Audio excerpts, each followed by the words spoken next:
Welcome to the Brouhaha with Dale McKee and Marshall Wood. Two sports talking sports with those in the know on the Brouhaha Show.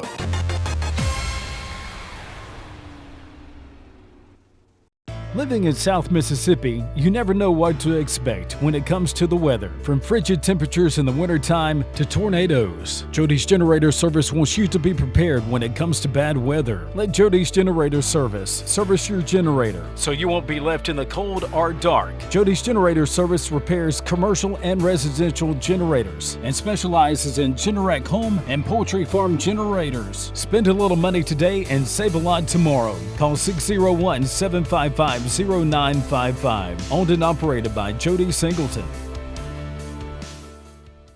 This is Kenny Odom. It's been said that your insurance policy is only as good as your agent. At Advantage One, we believe that is true. An insurance policy is a promise to be there when you need help. Any agency can sell you a policy, but at Advantage One, we believe that when you buy insurance from us, you hire us to work for you. Whether it's home, auto, commercial, or life insurance, we want to be the agency you hire. So give us a call at 601-719-3525. You need the peace of mind that comes from knowing you have an agency that wants your business. Advantage One, working for you. Have you been dreaming about a new look for your home? The staff at Southern Paint and Supply can help turn those dreams into reality. Southern Paint and Supply offers a wide variety of paints and supplies to handle all your projects. Southern Paint and Supply, located next to Bonner Drugs and Ramey's. Come by and see Goose and Juice Mosley for all your painting needs. Southern Paint and Supply, open Monday through Friday, 7 until 5, and Saturday, 7 until noon. Call 601-509-9151. Cason's ATV and outdoor power equipment, services and sells Husqvarna and Bobcat equipment, plus kids' ATVs and go-karts. Let Cason's handle all your repairs on ATVs, side-by-sides, and lawnmowers. Cason's has Husqvarna package deals, starting at $4,695, including a zero-turn mower, trailer, blower, weed eater, and chainsaw, all in one big package. Get in the yard or on the trail with outdoor power equipment from Cason's ATV and outdoor power equipment. Financing available. Open 9 till 5 Monday through Friday and 9 until noon on Saturdays. Located 5114 Highway 45 North. Call 735-3520. Do you have any roof damage or missing shingles? Do you need a roof inspection to ensure your roof is functioning properly? Look no further than the roofing specialist Jackson Brothers Construction Services. We are here to service you with affordable prices, amazing customer service, and quality work you'll be proud of. Call us today at 251-295-6442. The Jackson Brothers Construction Services. They'll do you right. You heard it here first. In Wayne County, it's Valero, owned and operated by Kelly Oil Company, a mainstay in the family of Kelly Companies. Valero, competitive gas and diesel along with the friendly support and service you've come to expect from the family of Kelly Companies. Competitively priced petroleum products, home items for quick shopping. It's Valero at any of our locations in Waynesboro or Wayne County. It's Valero, where our family is here to serve yours.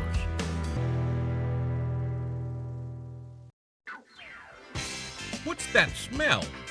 I don't know. Oh, come on. I've been to Cooley Burgers. I knew it.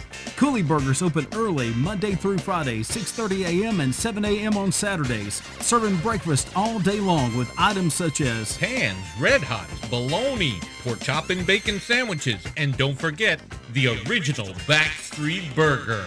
Cooley Burgers, located on Back Street behind the post office in Waynesboro, home of the Backstreet Burger. Phillips Building Supply in Laurel, your hometown building supply store since 1954. We are locally owned and pride ourselves on helping our customers find exactly what they need. From foundations to roofs to doors and windows, Phillips has it. For tools, hardware, lumber, and plywood, visit Phillips Building Supply.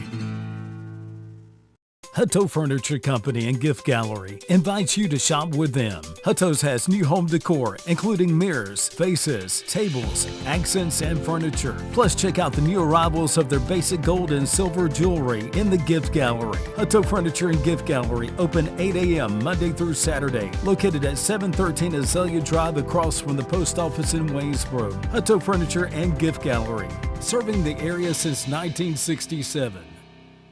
Call the man. Call the man. Call the man, Bruce Cooley, at Bruce's Appliance Repair for all your small appliance repair needs. Since 2005, Bruce's Appliance Repair has offered friendly, reliable service and repairs on all brands at reasonable prices. Call Bruce at 601-410-3777. When you need repairs on small appliances, just call the man. Why didn't you call the man? I should have called the man like you said. Good evening, everyone, and welcome to the Brouhaha. We have a super special guest with us tonight, so we're going to hunker down and get right to it. Dale, introduce our guest, and let's get this party started. This man needs no introduction to sports friend. He's the top dog. Welcome to the show, Herschel. It is a pleasure to have you as a guest, and I know all our listeners in South Mississippi are honored. What about them dogs? Them dogs, they're national champion. I think that's exciting, and I tell you what, they went out and played well. They went out and played one heck of a football game. Well, we had a little Mississippi influence in that ball game. Stetson Bennett, the fourth, played football right down the road from where we're taping from. And I tell you what, he came through with that second chance, didn't he? Oh, he did. And, it's funny because I said hardly ever, whether you get a second chance to do anything. Georgia got the second chance at Alabama, after Alabama beat them in the SEC championship game. Stetson get a second chance after they call it a fumble. I don't think it was a fumble. I thought that was an incomplete pass, but you got to go with what the referee said. But he came back, and I tell you what, he showed the heart of a champion when he threw that touchdown pass, and you see that little shake he did right after that, and I knew then he was ready to play. He sure was. Herschel, growing up in Wrightsville, Georgia, what were some of the obstacles that you had to overcome, and how did it shape your life? I had a speech impediment growing up as a little kid, and I was a little bit overweight. My mom always said, "You big bone." I was bullied a great deal growing up, but one of the things that I think helped me out more than anything, I started working out. It made me feel good about myself, but I think one of the most important things, I started going to the library and getting books and started reading. And reading sort of helped me to feel good. It gave me confidence that I can compete with other guys in the classroom. It had nothing to do with my athletic ability, but I was able to cope with all the other people.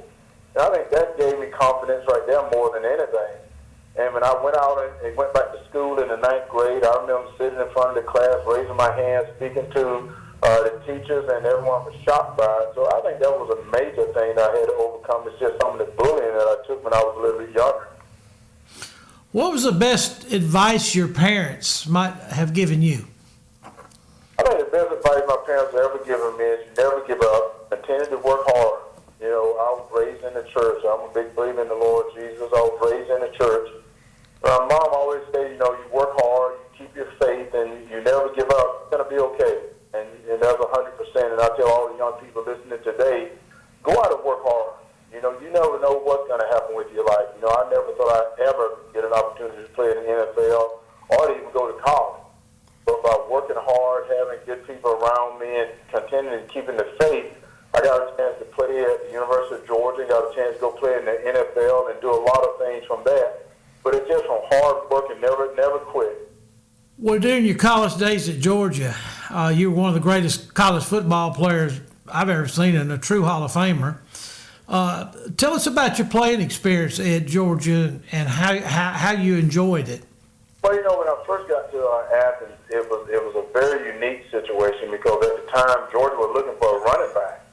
They had a very, very good senior class, so the leadership was there.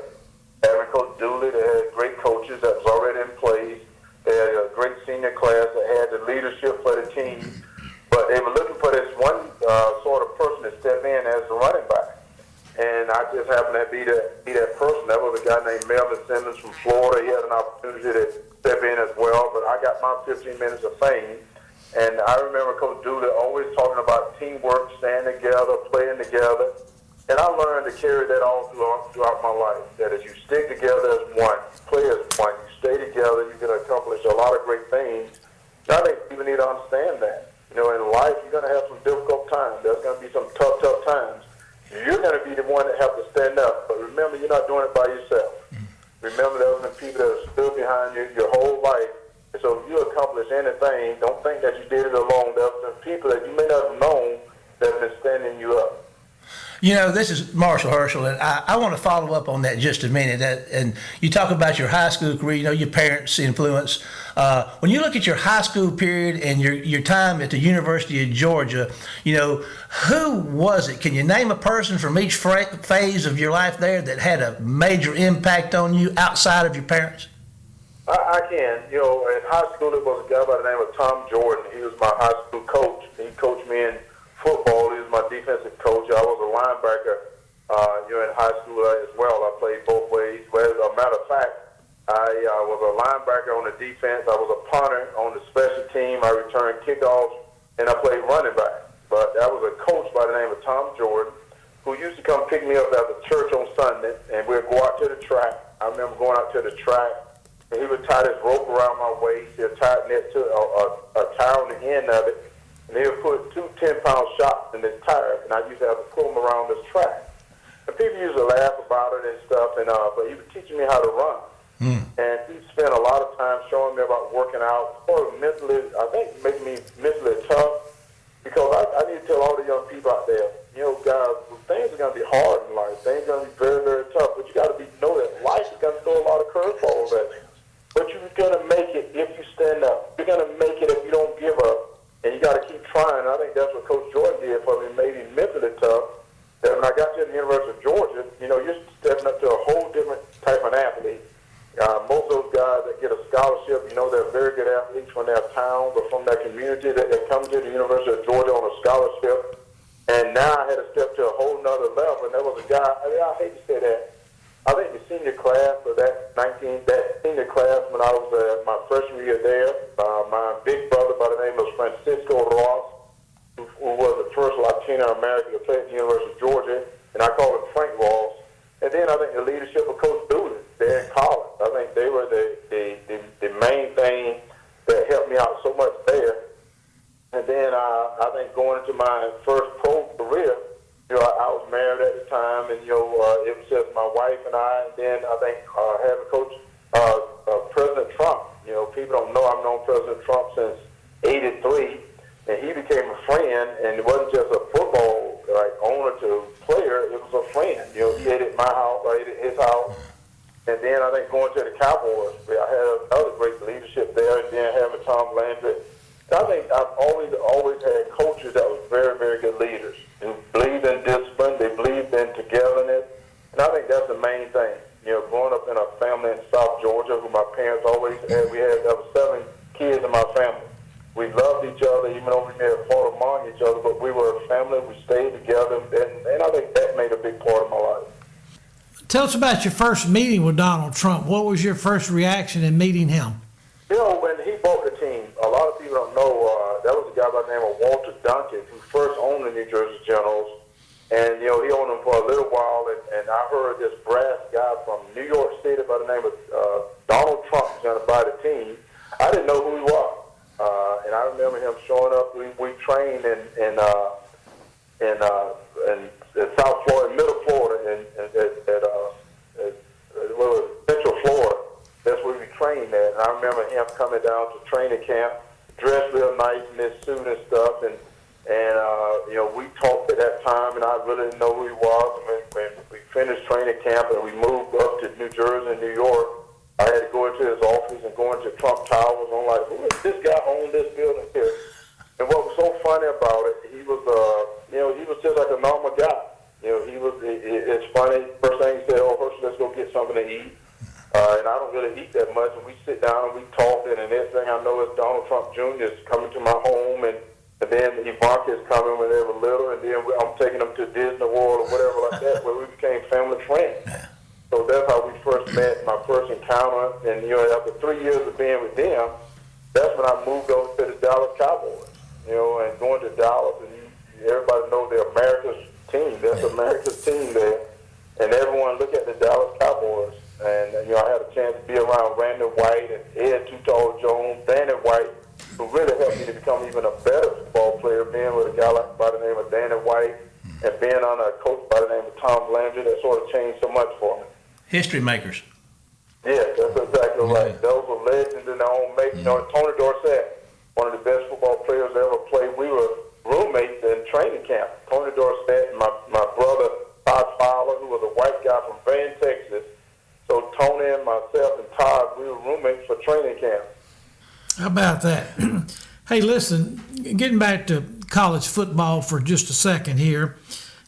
Would you expand the college football playoffs, or is 4 teams enough at this point? I think I would expand it. You now, and I think it was great to see Cincinnati in the playoffs this go round here. And I think I remember a couple of years ago, Central Florida felt they should have been in the playoffs. And I think you need to expand it. I've been saying you ought to expand it to 8 teams. I think 8 teams will be enough, and they can play within the bowl system that have playoff games. I think everybody would enjoy that. And I think some teams will not get upset and think that they didn't get in or they deserve to be there. And I think 8 teams, they should expand it to that. Guys, let me just stop us for just a minute. We got to take a break and hear from some of our sponsors that make our show possible, and we're going to be right back in just a minute with more Herschel Walker here on the Brouhaha. Living in South Mississippi, you never know what to expect when it comes to the weather. From frigid temperatures in the wintertime to tornadoes, Jody's Generator Service wants you to be prepared when it comes to bad weather. Let Jody's Generator Service service your generator so you won't be left in the cold or dark. Jody's Generator Service repairs commercial and residential generators and specializes in Generac home and poultry farm generators. Spend a little money today and save a lot tomorrow. Call 601-755-0955. Owned and operated by Jody Singleton.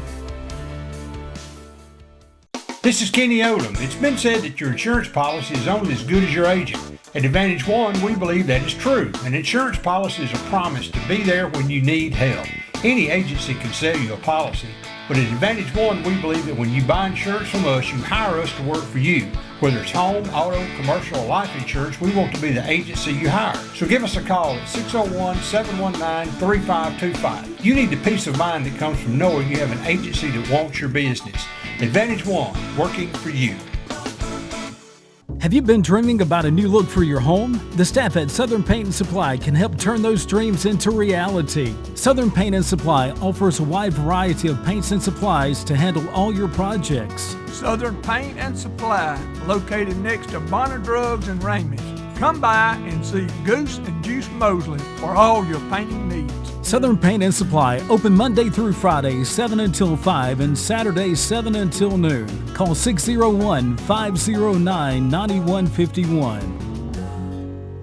Kazan's ATV and outdoor power equipment, services and sells Husqvarna and Bobcat equipment, plus kids' ATVs and go-karts. Lake Kazan's handle all your repairs on ATVs, side-by-sides, and lawnmowers. Kazan's has Husqvarna package deals, starting at $4,695, including a zero-turn mower, trailer, blower, weed eater, and chainsaw, all in one big package. Get in the yard or on the trail with outdoor power equipment from Kazan's ATV and outdoor power equipment. Financing available.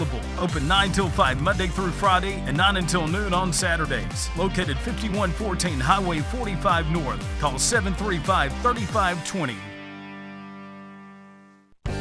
Do you have any roof damage or missing shingles? Do you need a roof inspection to ensure your roof is functioning properly? Look no further than the roofing specialist Jackson Brothers Construction Services. We are here to service you with affordable prices, amazing customer service, and quality work you'll be proud of. Call us today at 251-295-6442. The Jackson Brothers Construction Services. They'll do you right. You heard it here first.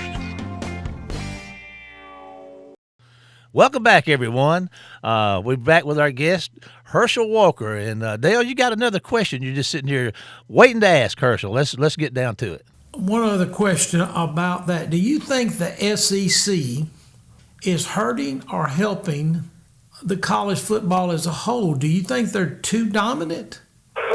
Well, being in SEC, you said that they're very dominant, but, you still got Oklahoma and Texas. Well, Texas now is coming over. And, you still got Ohio State, who's out there that's very dominant. And I think USC probably going to be coming back again. So you still got a couple of colleges out there still dominating. You look at Cincinnati, no one ever thought that they'll be in the position they were in, but they played one heck of a game in Michigan. Yeah. So the SEC has a lot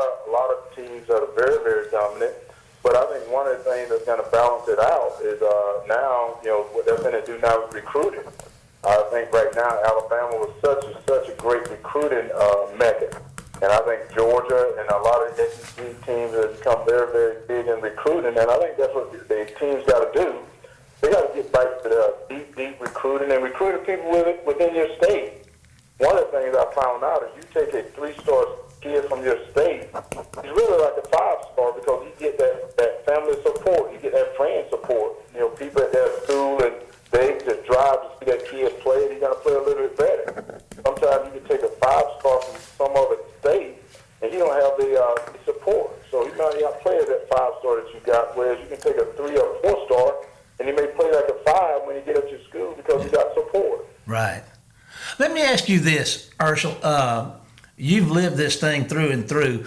What do you think the effects of the transfer portal and the NIL making its way into the NCAA? What kind of an ultimate effect do you think that's going to have on the sport as we know it? Well, I think that's going to hurt the sport a little bit. You know, now with guys can transport whenever they want to, and I know it's kind of tough because you have coaches that's leaving when they recruited a kid, and I just think right now it's getting too much like a profession. And, you know, with all the money that the players now can make in college football, when yet their education already costs a lot. And, you know, you have some people that's out working in college, you know, they're working 3 jobs just to get through college.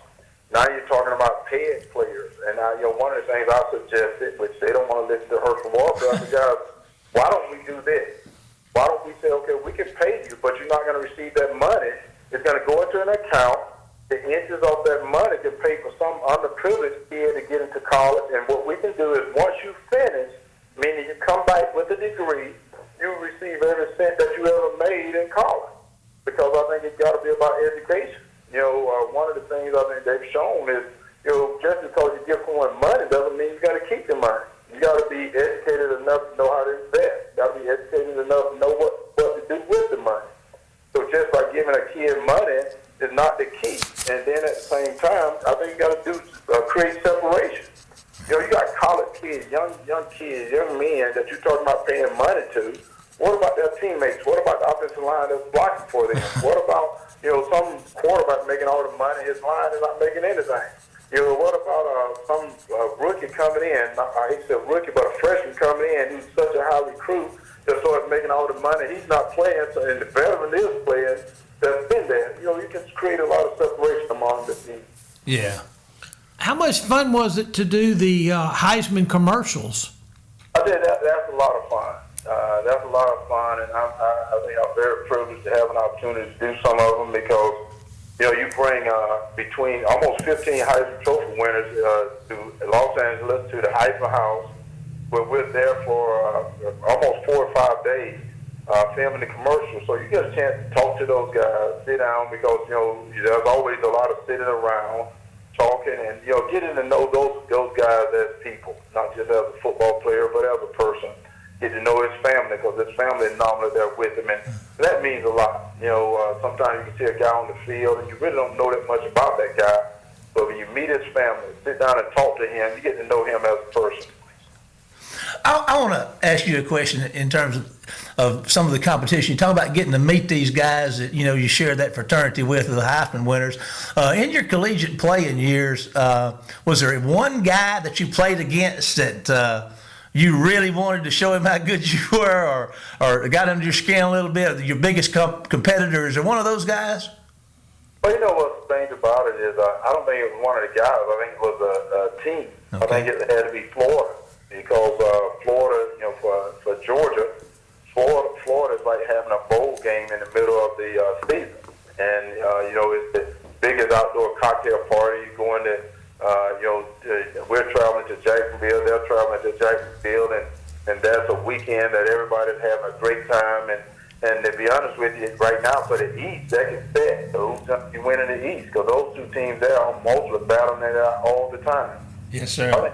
It's been the team that you're not an athlete, but the team that I worried about a lot was that side of the play. Hey, listen, how much fun was it playing in the USFL that year that you played? Oh, I really love playing in the USFL, and I really think the USFL made me a better football player. Let me tell you the reason why. You had Georgia, people only saw me run the ball. People didn't really see that I can do a lot of other things. Against Florida, and I don't remember the game, but there was a couple of games where I caught a couple of passes and people were shocked that I can do that.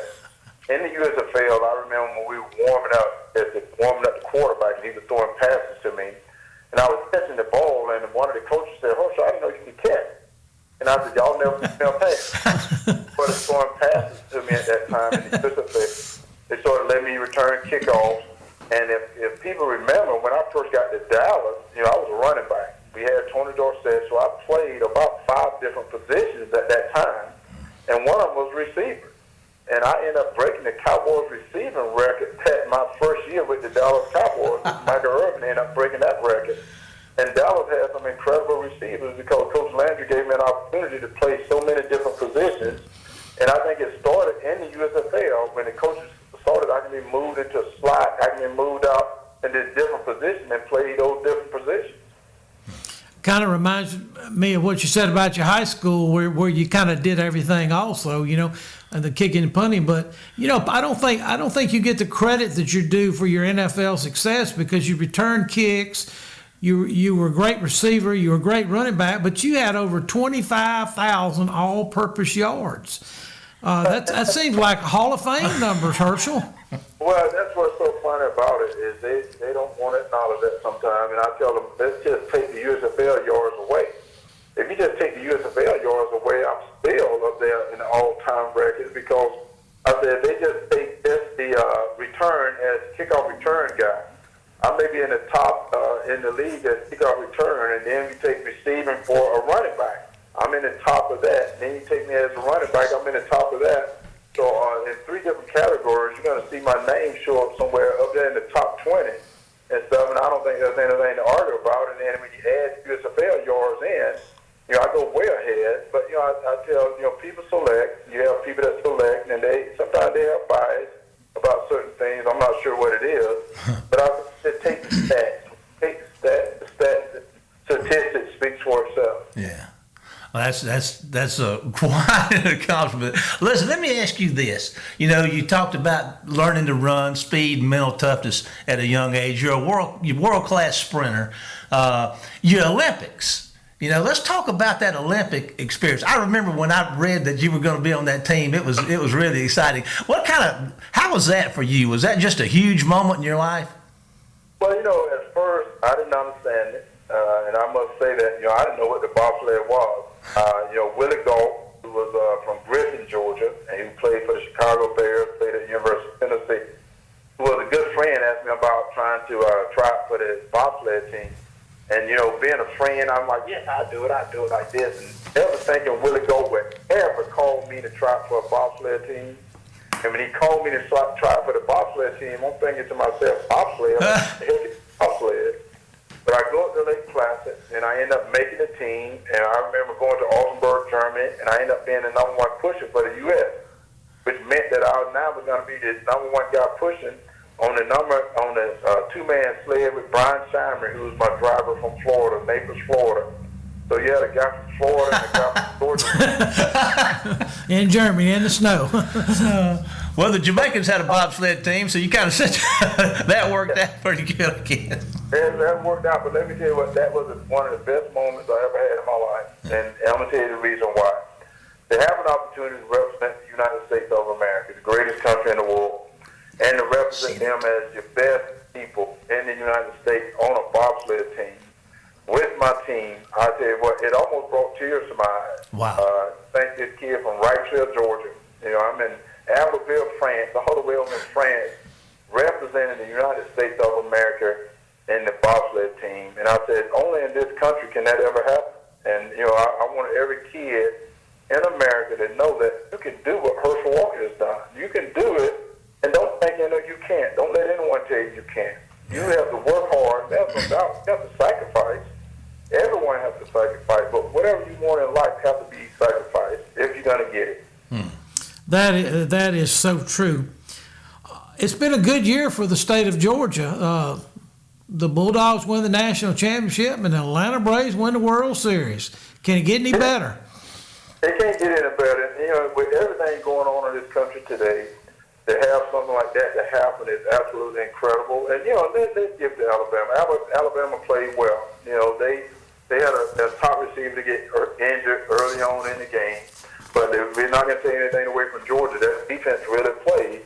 But those were two great games that played right there. And I think Alabama has nothing to look down on. So they went out and they played a heck of a football game as well. And for me to say this, I thought it was probably one of the best playoff games that happened in a long time, even though Georgia got the best of it. But overall, I think that was one of the best games played. Well, listen, we're running a little short on time, but we've got a couple more things, Herschel, we want to talk to you about now.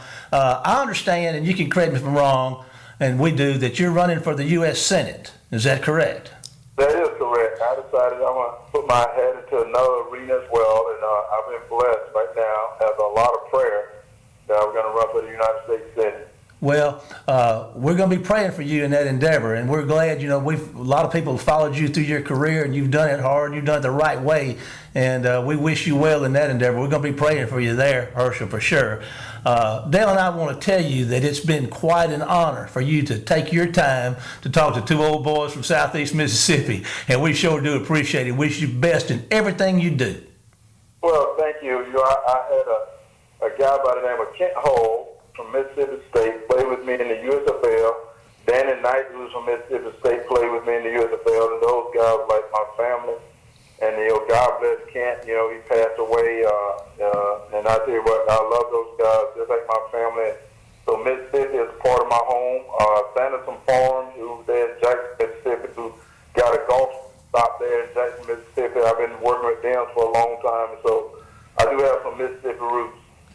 Dale, you got anything else you want to say to Herschel before we cut him loose? Well, it was an honor, and it's good luck on your Senate run. And Herschel, I hope you run all the way to Washington, D.C. Yes, sir. And one thing about Herschel Walker, you're a winner, and I expect you to win in November. Yes, sir. Well, thank you. It ain't just me winning, it's the people winning. I'm about the people. Hey, amen. Yes, sir. We need people like you up there helping us out. Thank you again, okay? Hey, God bless you guys. Yes, sir. Thanks, Herschel. Well, Dale, what a night. That was a great interview. We sure appreciate Herschel being with us. We sure do. I don't know how we can close this. Well, just say thank you, Herschel. Thank you, Herschel. And goodbye, everybody. And we'll see you next time for more of the Brouhaha. In Wayne County, it's Valero, owned and operated by Kelly Oil Company, a mainstay in the family of Kelly Companies. Valero, competitive gas and diesel along with the friendly support and service you've come to expect from the family of Kelly Companies. Competitively priced petroleum products, home items for quick shopping. It's Valero at any of our locations in Waynesboro or Wayne County. It's Valero, where our family is here to serve yours.